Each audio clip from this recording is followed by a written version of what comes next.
Atlético Mineiro versus Grêmio. Partida disputada em Belo Horizonte no estádio Galinheiro. Por favor, atleticanos, não sofrendo comigo. É Galinheiro. Porque, como chama o local onde reina o galo. Mas tudo bem. Mais uma vez, já virou moda. A gente não pode analisar um jogo do Grêmio no Brasileirão como sendo um jogo normal. Também a gente precisa tomar cuidado com o que fala, né? Porque, poxa, o Sofá já está desmonetizado faz séculos. De tanta gente denunciando para a plataforma. Ah, é um canal nocivo. Agride. Agride quem, cara pálida?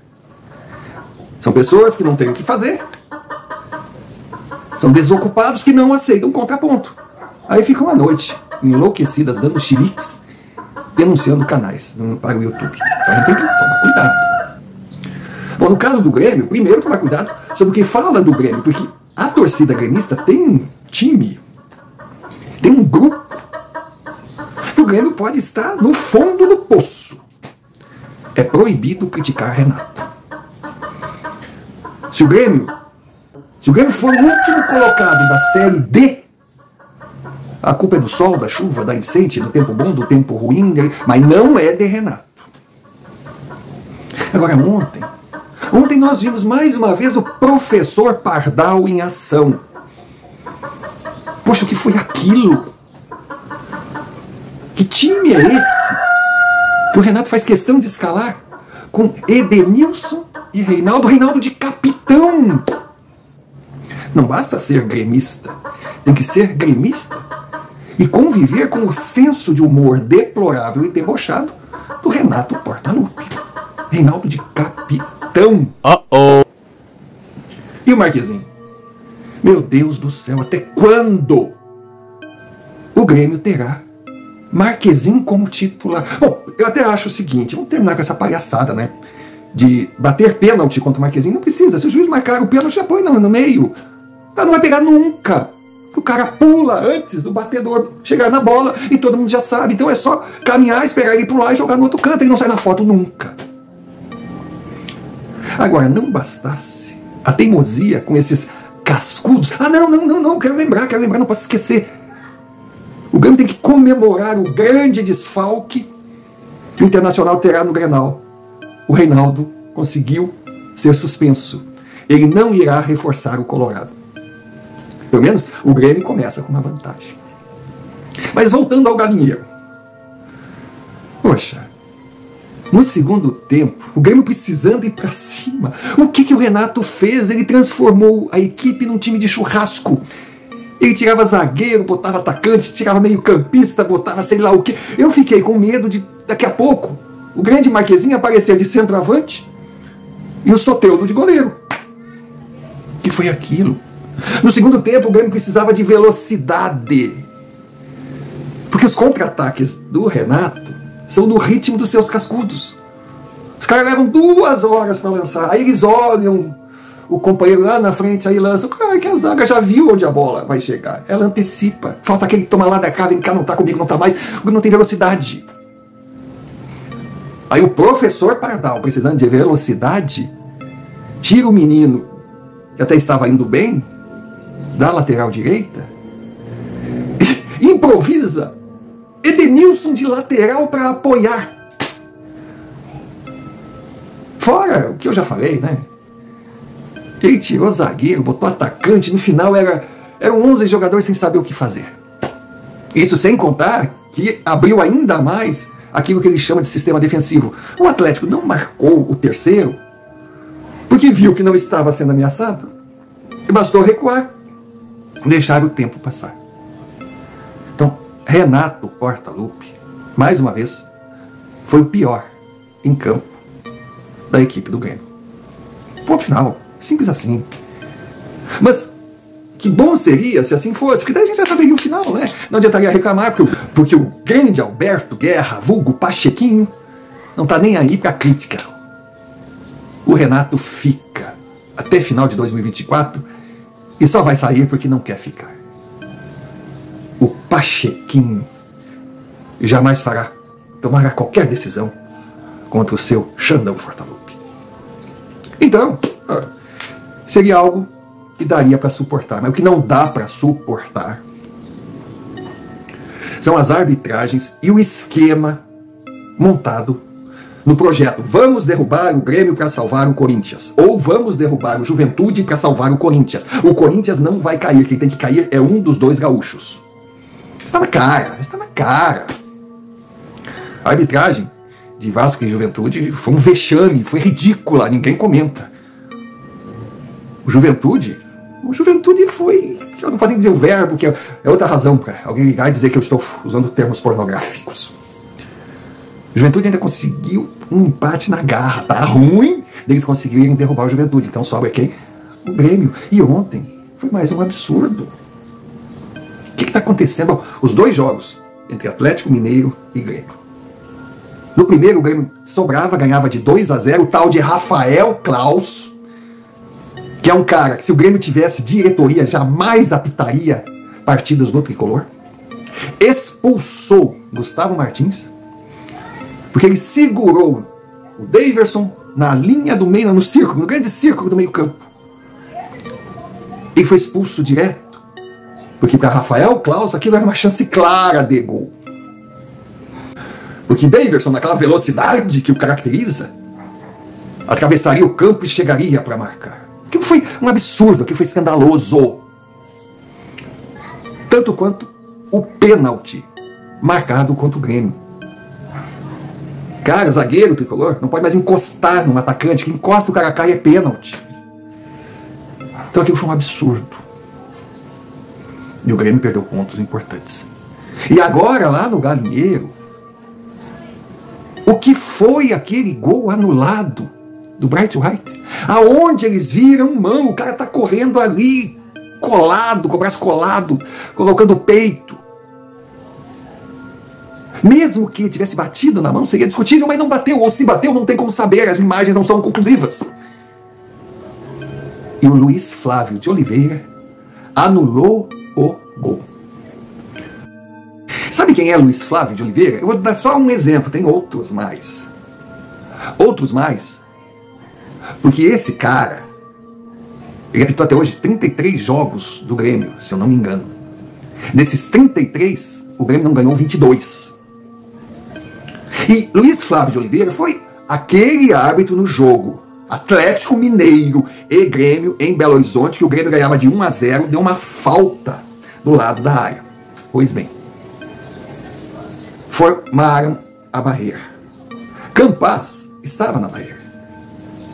Atrás do Campaz, ou seja, num local claramente não permitido, assim do lado do jogador gremista, estava um atacante atleticano de 1,90 m.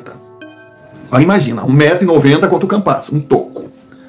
Quando o Campaz subiu, esse atacante fez falta, ou deslocou, vamos dizer assim, o Campaz. Aí nesse lance a bola bateu na mão do colombiano. Luiz Flávio de Oliveira deu pênalti. Eu não vou nem dizer que foi falta do atleticano ao deslocar o Campaz. Eu vou dizer algo que qualquer um sabe. O jogador do Galo não poderia estar ali. Ali foi falta técnica.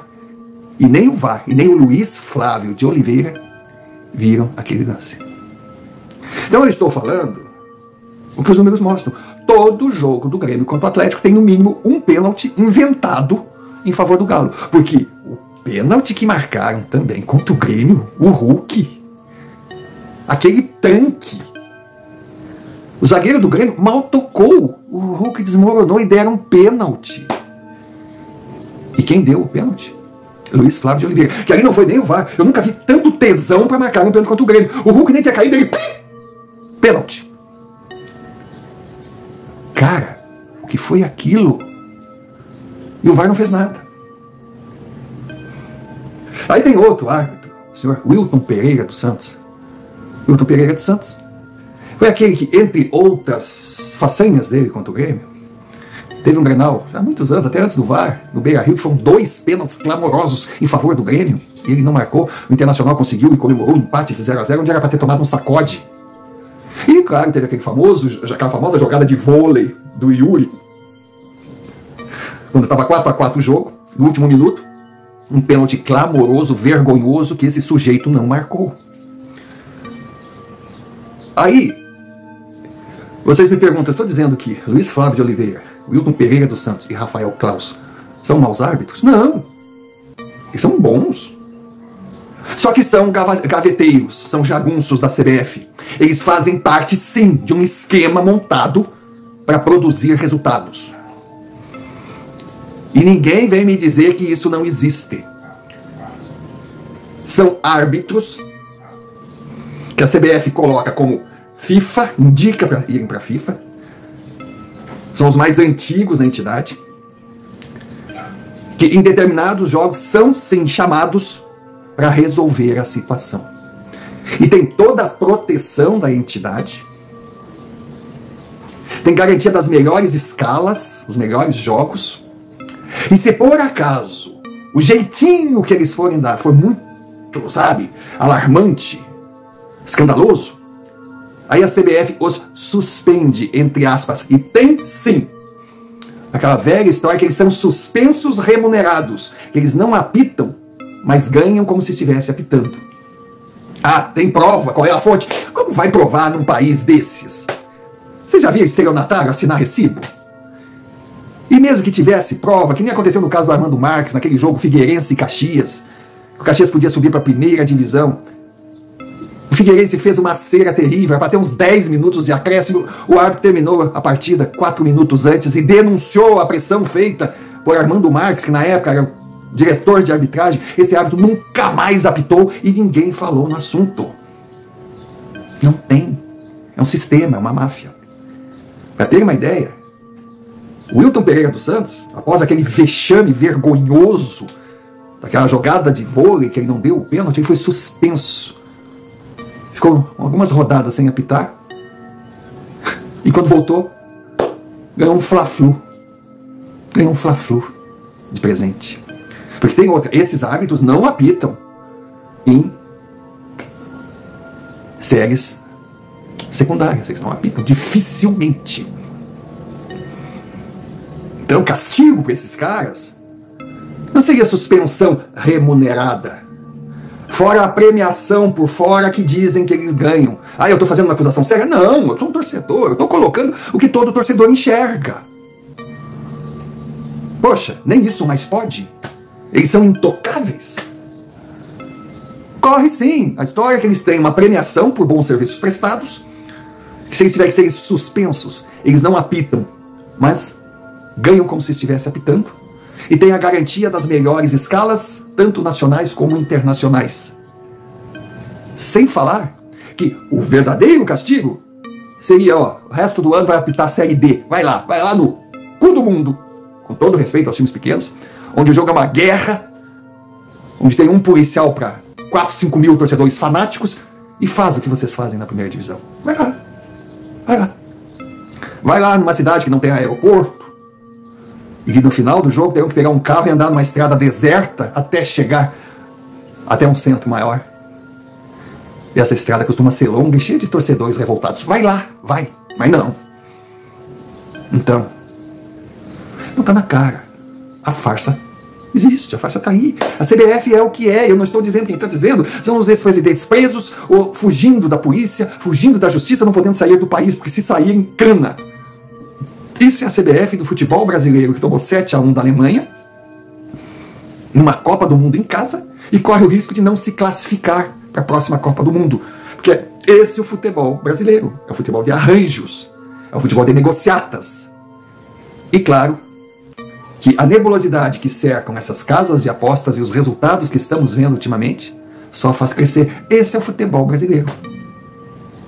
Agora, se o Grêmio não fosse um depósito de banana, leia-se diretoria, Rafael Claus, Wilton Pereira dos Santos e Luiz Flávio de Oliveira jamais apitariam jogos do Grêmio. E serviriam de exemplo. Mexeu com o Grêmio vai ser problema. Mas não. O Flamengo, quando é prejudicado, o Corinthians, quando é prejudicado, o Internacional, quando é prejudicado. O que acontece? Todo mundo é prejudicado numa noite. Aí a mídia cai em cima.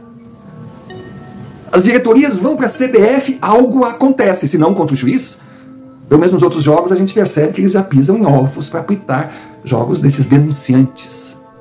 Agora o Grêmio, a diretoria fica chorando que nem uma criança chora porque roubaram um doce. O Grêmio virou sparring. O Grêmio está ficando pequeno dentro de campo, porque fora de campo não tem ninguém, tem os bonecos. No início desse ano, 2024, o Grêmio tinha um cara lá, assim, não vou citar nomes, que lutou, que criticou a CBF, que bancou o para-choque, vamos respeitar o Grêmio. O Pachequinho tirou o cara e botou um bunda mole que não fede e não cheira. E para completar, gremistas, tenham certeza que se o Grêmio sair vitorioso do próximo Grenal lá no Beira-Rio, é porque milagres acontecem. Porque primeiro, teremos Renato Portaluppi na beira do campo. Vai saber a nova invenção dele, porque cada partida ele vem com jogadores diferentes, esquemas táticos mirabolantes. Vamos ver. Agora, digamos que por uma, casualidade, essa invenção de Renato dê certo e o Grêmio consiga endurecer, tenham certeza que o VAR e a arbitragem irão entrar. O Inter tem que vencer esse Grenal. Assim determina Noveleto, assim determina a CBF, assim determina a Federação Paulista, porque tudo vai ajudar. Porque o Internacional continuará lutando pela Libertadores, conseguindo um dinheirinho a mais para amortecer a dívida impagável que tem, dando uma respirada, e o Grêmio vai ficar. Aí o Corinthians poderá se aproximar. Tá tudo montado. É um circo. É um circo armado contra o Grêmio, que tem a colaboração da genialidade de Renato Portaluppi e a omissão de um presidente que, convenhamos, é bom eu encerrar por aqui.